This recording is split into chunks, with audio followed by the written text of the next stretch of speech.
In January, I had the opportunity to go over and cover the launch of Northern Pacific Airways, a new airline on the aviation scene with the ambition of operating low-cost flights out of Anchorage, Alaska to destinations in Asia, and then even onwards to the likes of Los Angeles, San Francisco, and Orlando. These trans-Pacific flights will focus on operating routes unavailable to customers through potentially secondary cities in Asia, offering cheaper fares than existing routes, and also giving customers the option to spend some time and visit Alaska. Utilising a fleet of Boeing 757, of course not the newest aircraft in the world, lots of questions have been cast around how the airline will profit from these operations, as well as the feasibility of a model that is very similar to Icelandair. However, the airline has already acquired substantial Boeing 757s and has recently revealed many updates surrounding the airline's future as we near closer to a launch. However, in some of the latest updates, I should just mention that the video will not be consisting solely of updates centering around flights.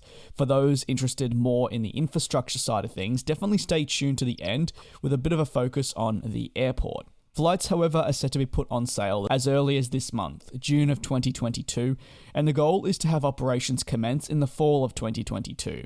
No specific month has been set as of yet, but I've heard some discussions around potentially November. Although, like mentioned, this is yet to be confirmed, and as naturally with any airline that is starting up, delays can be incurred at quite literally the final moment.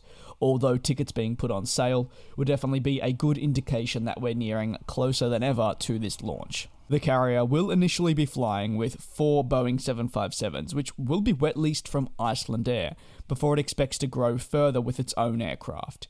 In addition to the 4 757s it's acquired on a wet lease, which has definitely seen a lot of people question the decision, it has already managed to sign for 4 ex-American Airlines Boeing 757s and a letter of intent for 6 ex-United Airlines Boeing 757s. ETOPS has ultimately played a role in the decision to launch with wet-leased 757s, interestingly enough, as it would actually mean that the operations would be fulfilled by Icelandair employees, from the cabin crew right up to the front of the aircraft with the pilots, before eventually Northern Pacific Airways plans to fly with its own plane, its own crew, and that's something that's in the works, but of course ETOPS needs to be organised and the appropriate certifications. I've spoken with Rob McKinney, who is the airline's CEO, and various airline employees extensively to learn more about their plans, and this includes future growth within the market with these new aircraft, and even moving away in the future, potentially from these 757s. That, however, will be at the moment part of their core operations for a considerable period. Moving to newer aircraft is definitely a priority, but not something that will be done instantly. If you know me, I definitely love the birth of new airlines, especially with business models and routing that maybe we haven't seen before, or adaptations of existing ones continuing. Northern Pacific has, let's be honest, a lot of questions to be answered, and I'd argue a lot of doubters to prove wrong. There's definitely potential there, it's certainly about how well that is executed, the pricing point, and overall demand.